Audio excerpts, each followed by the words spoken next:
Hello everyone, welcome to commerce classes.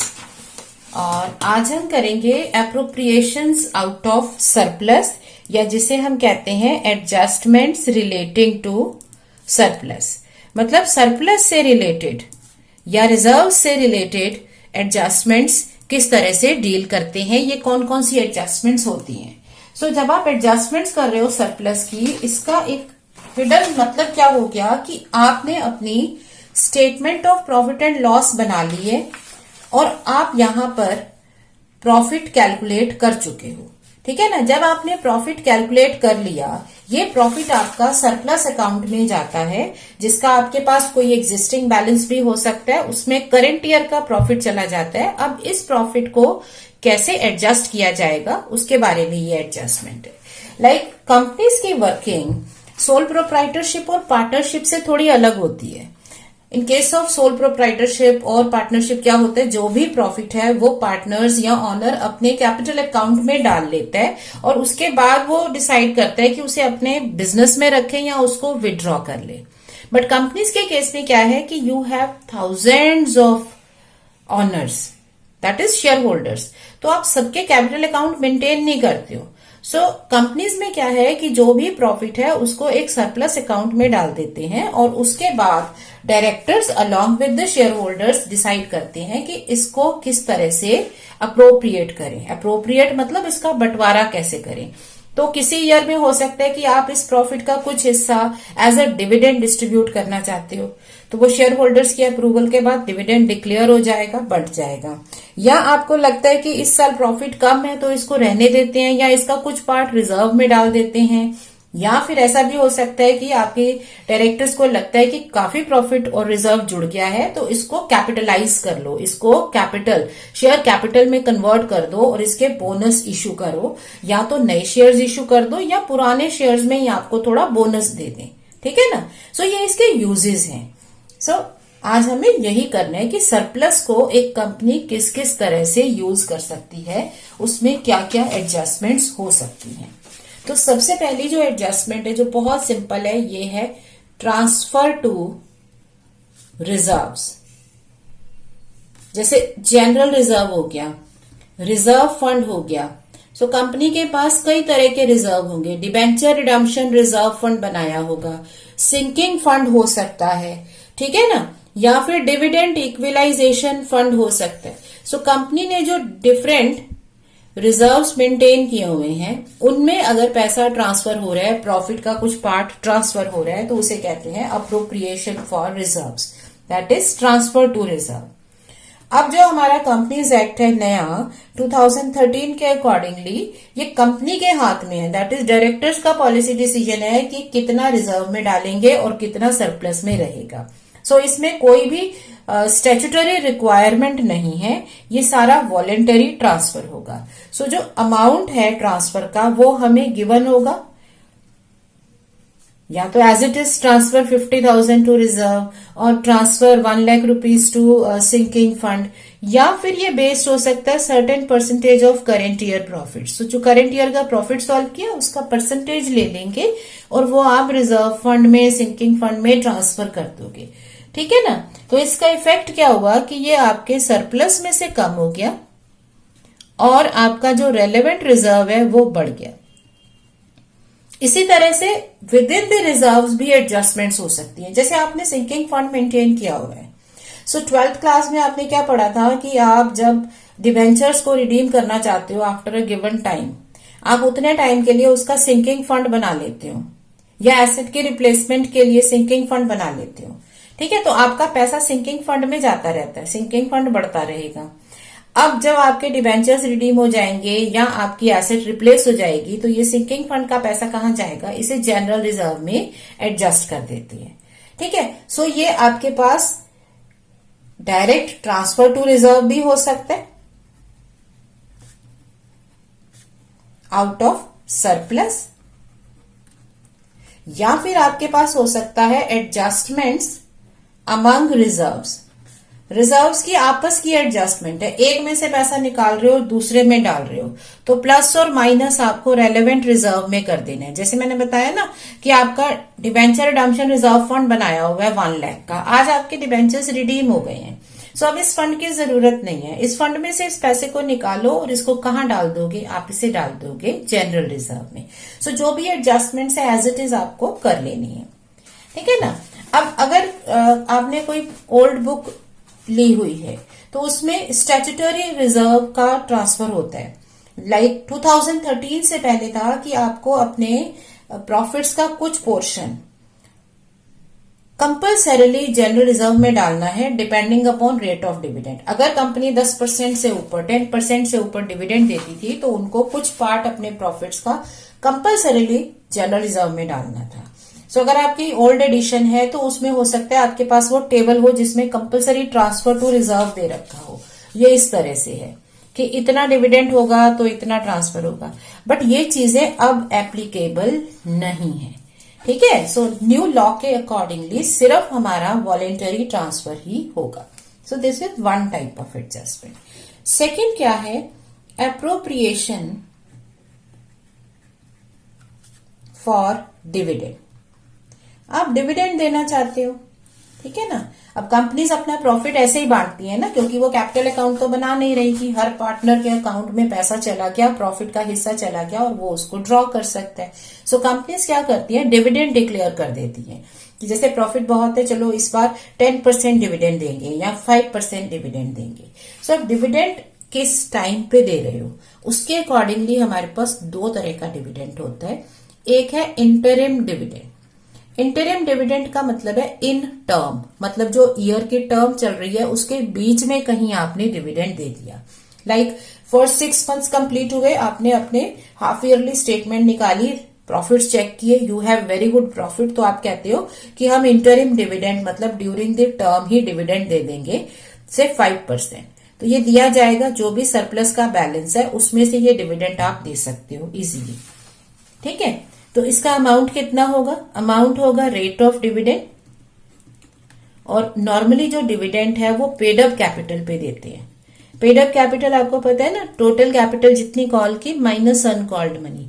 भाई जिस person ने आपको पैसा कॉल मनी ही नहीं दी उसको डिविडेंड क्यों मिलेगा, तो डिविडेंड हमेशा पेड अप कैपिटल पे होता है या फिर shares with paid up money होता है। इसको डिटेल में हम पढ़ेंगे, राइट नाउ अभी इतना समझ लो कि पेड अप कैपिटल पे डिविडेंड डिक्लेयर किया तो इसका इफेक्ट क्या हो जाएगा, ये सरप्लस के बैलेंस में से कम हो जाएगा, ठीक है। और आपका डिविडेंड बैंक जो है वो भी बैंक अकाउंट से कम हो जाएगा, क्योंकि कंपनीज का रूल है कि डिविडेंड अगर डिक्लेयर करते हो तो उतना पैसा एक अलग अकाउंट में डाल देते हैं कि कहीं ऐसा ना हो कि आज आप डिविडेंड डिक्लेयर करो कल को आपके बैंक में पैसा ही नहीं है, आपने कोई एसेट खरीद ली। सो जब डिविडेंड डिक्लेयर होता है उसके साथ ही पैसा एक अलग अकाउंट में डिविडेंड बैंक में चला जाता है। सो उस आपके बैंक से वो डिविडेंड बैंक में गया और फिर वो पे हो जाएगा, ठीक है ना। दूसरा टाइप का डिविडेंड क्या है, फाइनल डिविडेंड। फाइनल डिविडेंड का प्रोसीजर क्या है कि ईयर के एंड में आप फाइनल मतलब फाइनली डिसाइड कर रहे हो कि अब कितना डिविडेंड देना है। सो जब एंड रिजल्ट आ जाता है, आपकी स्टेटमेंट्स बन जाती हैं, उसके बेसिस पर एक डिविडेंड का रेट होता है जो कि प्रपोज होता है, जिसे हम प्रपोज डिविडेंड कहते हैं। ये डायरेक्टर्स डिक्लेयर करते हैं। सो डायरेक्टर्स डिक्लेयर कर सकते हैं कि हम इतना डिविडेंड रेट से 10% प्रपोज कर रहे हैं या 5% प्रपोज कर रहे हैं। तो उन्होंने प्रपोज कर दिया, ठीक है। उसके बाद शेयर होल्डर्स अपनी मीटिंग करते हैं, एनुअल जनरल मीटिंग जिसे बोलते हैं, उसमें वो इस रेट को एक्सेप्ट करते हैं और फिर डिविडेंड डिक्लेयर हो जाता है। अब ये याद रखो, जब तक शेयर होल्डर्स उसे अप्रूव नहीं करेंगे डिविडेंड डिक्लेयर नहीं होगा। और अगर शेयर होल्डर्स को लग रहा है कि नहीं ये नहीं चाहिए इतना डिविडेंड, तो वो उसको रिजेक्ट कर सकते हैं। बट शेयर होल्डर्स को राइट है डिविडेंड को एक्सेप्ट करने का या रिजेक्ट करने का, वो रेट इंक्रीज नहीं कर सकते। सो सपोज आपके डायरेक्टर्स ने 6% डिविडेंड प्रपोज किया, तो आप अपनी मीटिंग में उस 6% को अप्रूव कर देते हो तो वो डिक्लेयर डिविडेंड हो जाएगा, अब वो लाइबिलिटी बन गया, इसको पे करेंगे। लेकिन अगर आपने इसको अप्रूव नहीं किया तो आप रिजेक्ट कर देते हो, तो फिर ये कैंसिल हो जाता है, इसकी कोई एंट्री नहीं होती। Now as per new law amount तो हम कैलकुलेट कर लेंगे, बट जब इसकी वर्किंग की बारी आएगी तो इट इज नॉट रिकॉर्डेड। आप अपनी बुक्स में फाइनेंशियल स्टेटमेंट में इसे रिकॉर्ड नहीं करते हो जब तक ये अप्रूव नहीं होता। सो प्रपोज डिविडेंड रिकॉर्ड नहीं होता है फाइनेंशियल स्टेटमेंट्स में, लेकिन इसको हम सिर्फ शो करते हैं एज अ नोट। जैसे आपकी फाइनेंशियल स्टेटमेंट्स के एंड में नोट बनता है ना, नोट टू फाइनल स्टेटमेंट्स, उसमें आ जाता है एंड में कंटिजेंट लाइबिलिटीज, ठीक है, तो वहां पे ये आ जाएगा। कंटिजेंट है क्योंकि ये अभी डिपेंडेंट है शेयर होल्डर्स के अप्रूवल पे। सो जब वो डिक्लेयर कर देंगे ये पे हो जाएगा। अमाउंट यहां पर क्या होगा, जो अमाउंट आपने प्रपोज किया है जब डिक्लेयर होगा, जब आपके शेयर होल्डर्स इसे अप्रूव कर देंगे, तो ये आपके सरप्लस में से या आप अपने रिजर्व्स को भी यूज कर सकते हो, उनको यूज करके इसे पे कर देते हो। और जो आपका डिविडेंड है, डिक्लेयर डिविडेंड, एक लाइबिलिटी बन जाता है। तो करंट लाइबिलिटीज में इसे शो कर देते हैं, क्योंकि ये आपका प्रोसेस टाइम लेगा। तो आपको अगर डिक्लेयर हो गया तो आप क्या करोगे, उसे एज अ लाइबिलिटी शो कर दोगे, बाद में फिर नेक्स्ट ईयर में इसकी पेमेंट होगी, ठीक है ना। अब इसके अलावा क्या है, आपके जो डिविडेंड का दूसरा टाइप क्या है, जैसे ये इक्विटी पे डिविडेंड है, इसी तरह से प्रेफरेंस डिविडेंड भी हो सकता है। अब प्रेफरेंस डिविडेंड में डिक्लेयर और प्रपोज करने की बात नहीं होती, क्योंकि प्रेफरेंस डिविडेंड का रेट फिक्स्ड है। सो प्रेफरेंस डिविडेंड हमेशा एंड में डिक्लेयर होता है, it is given provided dividend is paid to equity share holders. ये बेसिक चीज है, ये आगे डिटेल में भी पढ़ेंगे। क्या है कि प्रेफरेंस डिविडेंड जो है ये प्रेफरेंस शेयर्स पे है, बट आपके प्रेफरेंस शेयर्स क्या हैं, उनके पास प्रेफरेंशियल राइट है। जैसे आप प्रेफरेंस शेयर कैपिटल का मतलब क्या होता है कि ऐसी कैपिटल जिसका कुछ प्रेफरेंस है, इसको प्रेफरेंस मिलेगी डिविडेंड में, रीपेमेंट में, बट ये प्रेफरेंशियल राइट है पेमेंट का, एब्सोल्यूट नहीं है। तो आप वहां पे कंपनी को कह नहीं सकते कि मेरा 10% प्रेफरेंस डिविडेंड है, मुझे हर साल चाहिए, नहीं।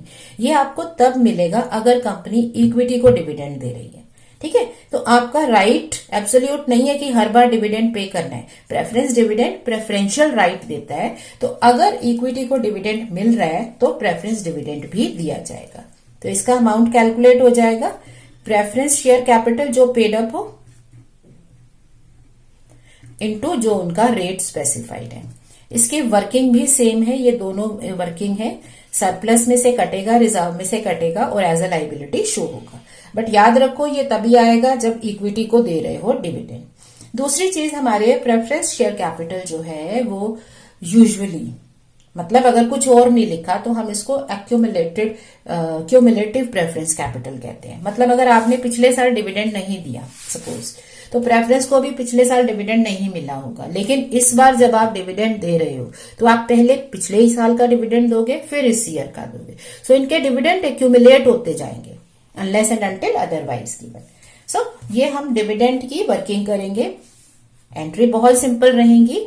अगर हम एक फुल फ्लेश्ड क्वेश्चन कर रहे हैं, प्रॉफिट्स में से निकाल दो, अलग से लाइबिलिटी शो कर दो, ठीक है। अब इन डिविडेंड्स के साथ जब ये आपके डिक्लेयर और या प्रेफरेंस डिविडेंड दे रहे हैं, तो इनके साथ एक चीज अटैच्ड होती है, वो है कॉर्पोरेट डिविडेंड टैक्स। जब भी कंपनी अपने शेयर होल्डर्स को डिविडेंड देती है तो कंपनी की रिस्पॉन्सिबिलिटी है कि उस डिविडेंड के ऊपर जो टैक्स है एट अ स्पेसिफाइड रेट, वो कंपनी गवर्नमेंट को पे करे। सो प्रेजेंटली जो है इसका रेट है 20.355%। सो अगर आप मान लो 1 lakh rupees as a dividend दे रहे हो तो उसका इतना परसेंट 20,355 आपको सीडीटी पे करना पड़ेगा, ठीक है। बट ये तभी पे करेंगे जब डिविडेंड डिक्लेयर कर रहे हैं और प्रेफरेंस शेयर होल्डर्स को डिविडेंड दे रहे हैं, तो ये इन दोनों पे लगेगा, डिक्लेयर्ड पे भी लगेगा और प्रेफरेंस वालों पे भी सॉल्व होगा। तो जितना भी आपने डिविडेंड पे किया है, जब आप इंटरिम डिविडेंड पे करोगे तो उस टाइम इसका डिविडेंड आएगा, पेड और डिक्लेयर्ड, उसका सीडीटी आप लिख लोगे इंटू 20.355। अब क्योंकि ये हमारा थोड़ा सा कैलकुलेशन पॉइंट्स में आ सकती है, सो कई बार क्वेश्चन में इसकी जगह एक रेट स्पेसिफाई कर देते हैं, तो फिर वही रेट आप ले लोगे। ये भी आपका सरप्लस में से कम हो जाएगा और it will be shown as a liability. ये लाइबिलिटी बन गया ना, इसके दो इफेक्ट हो गए। ठीक है, बस ये याद रखो। और प्रपोज डिविडेंड का है नॉट रिकॉर्डेड। सो डिविडेंड के ये कुछ पॉइंट्स हैं जिनको हम अलग से डिटेल में भी करेंगे। ऑल राइट, अब नेक्स्ट हमारी क्या है, एडजस्टमेंट। अगली एडजस्टमेंट है हमारी जो कि अप्रोप्रिएशन से रिलेटेड है। जैसे मैंने बताया कि कंपनी अपने प्रॉफिट्स को या तो एज अ डिविडेंड बांटती है या फिर वो क्या कर सकती है, एज बोनस इशू दे सकती है। सो एप्रोप्रिएशंस फॉर बोनस इशू, तो आपके सरप्लस और रिजर्व्स में से बोनस इशू का अमाउंट भी एडजस्ट होते हैं। अब ये किस तरह से है, आपने फर्स्ट चैप्टर पढ़ा होगा शेयर कैपिटल का। तो हमारे पास बोनस इशू दो तरह का होता है। नंबर 1 है in form of converting partly paid shares into fully paid shares. जैसे आप अपना प्रॉफिट बांटना चाहते हो अपने शेयर होल्डर्स के साथ, तो इसके दो तरीके हैं। आप उनको डिविडेंड दे दो, उनके डायरेक्ट कैश उनके हाथ में आ गई। ठीक है। दूसरा तरीका क्या है कि आपको पता है कि उनके कैपिटल पर कुछ अमाउंट अभी अनकॉल्ड है, तो जब भी वो कॉल करोगे उनको पैसे देने पड़ेंगे, तो आप उनके जो कैपिटल है उसको फुली कॉल्ड, फुली पेड कर देते हो कि अब आपको पैसे नहीं देने। ठीक है। अगर आप एक हाथ से डिविडेंड दो और दूसरे हाथ से कॉल का पैसा मांग लो, तो it is as good as कि आप उनको कह दो कि चलो तुम्हें प्रॉफिट ही बांट दिया, आपकी कैपिटल हमने फुली कॉल्ड एंड पेड कर दी। सपोज एक कंपनी की कैपिटल है से 10,000 shares of 100 rupees each, 80 paid. ठीक है। तो अब कंपनी इनको फुली पेड कर रही है, सो बोनस इशू दे रही है कंपनी फाइनल कॉल का। तो अमाउंट कैसे आएगा, bonus issue will be equal to number of shares into call money, जितने पैसे का बोनस इशू देना चाहते हो। सो आपके 10,000 शेयर्स हैं और 20 रुपीज अभी रहते हैं, तो आप 20 रुपीज का इनको बोनस दे देते हो, 2 लाख रुपीज का बोनस इशू आ गया। तो इनका बोनस इशू का अमाउंट आ गया। अब ये बोनस इशू क्या है, प्रॉफिट्स को देने का तरीका।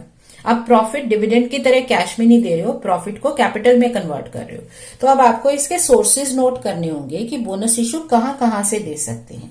तो आप सरप्लस और जनरल रिजर्व, जो भी फ्री रिजर्व्स हैं, उनको आप इजीली यूज कर सकते हो। फ्री रिजर्व का मतलब होता है कि कोई भी ऐसा रिजर्व जिसके अगेंस्ट कोई आपकी ऑब्लिगेशन नहीं है। जैसे इन्वेस्टमेंट फ्लक्चुएशन फंड है, अब ये फ्री रिजर्व नहीं है क्योंकि ये आपने सेपरेट किया है कि अगर आपकी इन्वेस्टमेंट के प्राइजेस में फर्क पड़ता है तो यहां एडजस्ट करें। तो अगर आप इसको यूज करना चाहते हो तो पहले आपको इन्वेस्टमेंट को वैल्यू करना पड़ेगा और फिर अगर कुछ पार्ट बचता है उसे यूज कर सकते हो। But general reserve, reserve fund, sinking fund, ये सब आप इसमें यूज कर सकते हो। ठीक है ना। तो आपको सारे अपने फ्री रिजर्व जो है वो 1 by 1 यूज करने हैं अकॉर्डिंग टू योर क्वेश्चन। आप जिसको यूज करोगे, मान लो इस क्वेश्चन में आपके पास सरप्लस है से 1,40,000, जनरल रिजर्व है से 1 लाख। ठीक है, आपको इसे करना है यूज।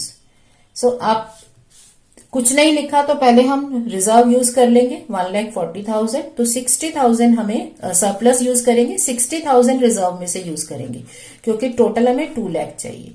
या हम पहले रिजर्व यूज कर लें और बाकी का सरप्लस में से निकाल लें, तो बाकी सरप्लस में बैलेंस बच जाएगा। अब यहाँ जनरल रिजर्व में बैलेंस बच गया और अगर आप रिजर्व पहले यूटिलाइज करते हो तो आपका यहाँ पे पैसा बचेगा। ठीक है। कैपिटल प्रॉफिट्स, कैपिटल रिजर्व इसमें यूज नहीं किए जाते हैं, तो इसका इफेक्ट क्या हुआ, माइनस फ्रॉम रेलेवेंट रिजर्व, जो भी आपने रिजर्व यूज किए उनमें से माइनस कर दो और add in the share capital, that is make capital fully called and paid. Capital fully called and paid बन जाएगी। दूसरा क्या है इसका तरीका, सेकेंड है issue of fully paid bonus shares. अब फुली पेड बोनस शेयर्स अपने शेयर होल्डर्स को दे रहे हो। भाई आप बोनस देना चाहते हो क्योंकि कैपिटल ऑलरेडी फुली पेड है, आप उनको और नए शेयर इशू कर देते हो। सपोज आपकी कैपिटल है, यहीं से कंटिन्यू करते हैं, 10,000 shares of 100 rupees each, fully called and paid. अब ये याद रखो कि बोनस शेयर्स हम जब देते हैं, बोनस शेयर का मतलब है कि नए शेयर इशू हो रहे हैं और शेयर इशू हो रहे हैं। तो एक तो आपके पास स्कोप होना चाहिए, ऑथराइज्ड कैपिटल ज्यादा होगी तभी आप और इशू कर सकते हो। दूसरी चीज, बोनस शेयर उन्हीं को देते हैं जिनके share capital fully called and paid है। अगर आपके पास कैपिटल अभी पार्टली कॉल्ड है तो आप पहले उसे फुली कॉल करोगे और फिर आप नए शेयर उनको इशू करोगे। तो बोनस इशू कितने का हो जाएगा, एग्जिस्टिंग कैपिटल जो फुली कॉल्ड एंड पेड होनी चाहिए into proportion of bonus issue. जैसे मान लो अब आप बोनस इशू दे रहे हो 1 शेयर फॉर एवरी 5 हेल्ड, तो हर 5 शेयर के बदले में 1 शेयर।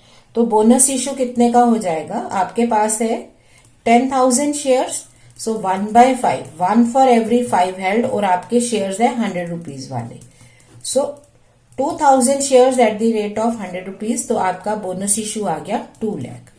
ठीक है, बोनस इशू कैलकुलेट हो गया। अब इसके सोर्सेज देखो, तो इसके सोर्सेज में सबसे पहले हम कैपिटल रिडम्पशन रिजर्व यूज करते हैं, फिर हम कैपिटल प्रॉफिट्स और रिजर्व्स यूज कर सकते हैं, फिर सिक्योरिटी प्रीमियम यूज होता है, और फिर अगर जरूरत हो तो हम जनरल रिजर्व और सरप्लस यूज करते हैं। ये इसी ऑर्डर में है। सबसे पहले सीआरआर, क्योंकि सीआरआर तो बनाया ही इसीलिए गया है कि इसको कैपिटल में कन्वर्ट करना है। फिर कैपिटल प्रॉफिट्स यूज करो। रीजन बीइंग कि ये चीजें हम first type of bonus issue में नहीं ले सकते, ठीक है ना, तो वो यहां जरूर लो और बाद में फ्री रिजर्व्स की बारी आएगी। अब इसका इफेक्ट क्या होगा, ये अमाउंट तो आपने कैलकुलेट कर लिया, इफेक्ट होगा negative from relevant reserves and addition in the share capital. अब यहां पे एक और चीज है, जब आप शेयर कैपिटल अपनी लिखोगे बैलेंस शीट में और एक्सप्लेन करोगे तो वहां आपको बताना पड़ेगा कि इस कैपिटल में से इतनी कैपिटल हमने बोनस में दी है, ठीक है ना, क्योंकि आपके कंपनी एक्ट की रिक्वायरमेंट है कि आपको सारी डिटेल्स बतानी है। तो कितनी कैपिटल पहले थी, कितनी बाद में ऐड हुई, वो शेयर्स के अगेंस्ट पैसा मिला है, कोई एसेट परचेज की है, या फिर आपने उनको बोनस में दिया है, ये सब बताना होता है। सो ये एडजस्टमेंट हो जाएगी, आपके रिजर्व्स में चेंजेस हो जाएंगे, कैपिटल में इंक्रीज हो जाएगा। फाइनली है एप्रोप्रिएशन to meet statutory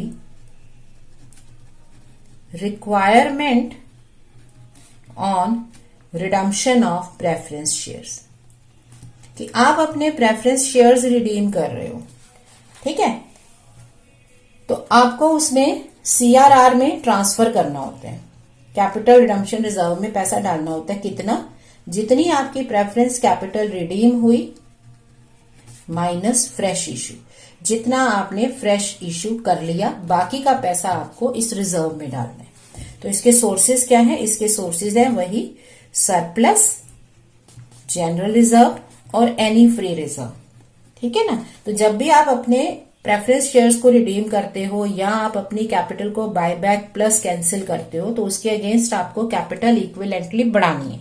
ये वो चीजें हैं जो आपने फर्स्ट चैप्टर में पढ़ी हुई हैं। तो ट्रांसफर कर देंगे सीआरआर में, तो अब आपका अमाउंट तो कैलकुलेट हो जाएगा, कितना, जितनी कैपिटल रिडीम हुई माइनस जितना फ्रेश इशू। मान लो आपने कैपिटल रिडीम की 1 लाख की और फ्रेश इशू किया 40,000 रुपीज ऑफ कैपिटल का, तो 60,000 की कैपिटल आपने कॉम्पनसेट नहीं की है, आपकी कैपिटल कम हुई है बट इंक्रीज नहीं हुआ, तो उतना आपको सीआरआर में ट्रांसफर करना होगा। So minus from relevant reserves, जिनको यूज किया उनमें माइनस, और आपका सीआरआर क्रिएट हो जाएगा, ठीक है ना। सो आपके पास 4 तरह की एडजस्टमेंट्स हैं। नंबर 1 है ट्रांसफर्स टू रिजर्व, जो जनरल है, वॉलेंटरी है। नंबर 2 है डिविडेंड। डिविडेंड थोड़ा डिटेल में पढ़ेंगे क्योंकि इसमें सेपरेट क्वेश्चन भी आ जाता है with journal entries. Number 3 bonus issue, ये डिटेल में आपने किया हुआ है, तो यहां सिर्फ हम इसको इफेक्ट्स को नोट करेंगे। And finally redemption of preference shares या बायबैक एंड कैंसिलेशन में आपकी जो सीआरआर कैपिटल रिडम्पशन रिजर्व की रिक्वायरमेंट है उसके लिए। ठीक है, तो इस तरह से हम एडजस्ट करते हैं। अब इसकी वर्किंग हम अपने एक फुल फ्लेश्ड क्वेश्चन में कैसे दिखाते हैं। जब कैपिटल लिखोगे उसमें शेयर कैपिटल, तो डिटेल में आप शेयर कैपिटल जितनी इंक्रीज हुई बोनस इशू की वजह से वो लिख दोगे। बाकी मेजर एडजस्टमेंट्स इसकी कहां पर है, आपके रिजर्व्स में, कहीं प्लस कहीं माइनस। तो आप क्या करेंगे, जब आप नोट बना रहे होंगे रिजर्व एंड सरप्लस, तो यहां पर आपके पास डिफरेंट टाइप ऑफ रिजर्व्स हैं। कैपिटल रिजर्व है, सीआरआर है, सिक्योरिटीज प्रीमियम है, ठीक है ना, डिवेंचर रिडम्पशन रिजर्व है। तो किसी भी एक क्वेश्चन में सारे रिजर्व्स नहीं होंगे, तो या तो हम क्या कर सकते हैं, सारे रिजर्व्स को 1 by 1 लिख दें। अगर इनमें कुछ एडिशन है तो प्लस कर दो, कहीं इनको यूज कर रहे हो तो माइनस कर दो, क्लोजिंग बैलेंस आ जाएगा और फिर फाइनल टोटल सारे रिजर्व्स का, जो कि बैलेंस शीट में एक कंपोजिट अमाउंट दिखाते हैं। या हम इनको एज अ स्टेटमेंट 1 by 1 लिखेंगे। अब पर्सनली ये मेथड बेटर है, क्योंकि इसमें हर एक रिजर्व की अलग से जो भी चेंजेस हैं वो नोट किए हैं और दिखाए जा रहे हैं। सो जनरल रिजर्व हो, रिजर्व फंड हो, डिविडेंड इक्वलाइजेशन फंड हो। अब यहां मैं बहुत सारे रिजर्व्स लिख रही हूं, लेकिन आपके पास एक या 2-3 रिजर्व्स ही होंगे आपके पर्टिकुलर क्वेश्चन में। तो जनरल रिजर्व आ गया, opening balance plus transfer minus utilisation. Surplus में opening balance, current year profits, उसके बाद आपने जो डिविडेंड पे किए, जो आपने ट्रांसफर किए वेरियस रिजर्व्स में, जो बोनस इश्यू दिया, वो सब माइनस। सिमिलरली आपके पास हो सकता है सिक्योरिटीज प्रीमियम, ठीक है ना, तो opening balance plus premium on fresh issue, अगर आपने फ्रेश इशू किया तो आपका प्रीमियम बढ़ गया, माइनस यूटिलाइजेशन ऑफ प्रीमियम, अगर आपने सिक्योरिटीज प्रीमियम किसी पर्पस के लिए इवन फॉर सीआरआर यूज किया तो माइनस हो जाएगा। सिमिलरली सीआरआर आपके पास अगर बैलेंस है वो लिख लो, plus transfers on redemption of preference shares, अगर आपने प्रेफरेंस शेयर्स रिडीम किए या आपने कैंसिलेशन वगैरह किया, बाय बैक एंड कैंसिलेशन, यहां ट्रांसफर हो जाएगा। माइनस यूटिलाइजेशन, अगर आप इसमें से कुछ बोनस इश्यू पे यूटिलाइजेशन कर रहे हो, ठीक है ना, तो बाकी का बैलेंस आ जाएगा। तो यूटिलाइजेशन आपका यहां भी बोनस इश्यू के लिए भी हो सकता है, डिविडेंड के लिए भी हो सकता है।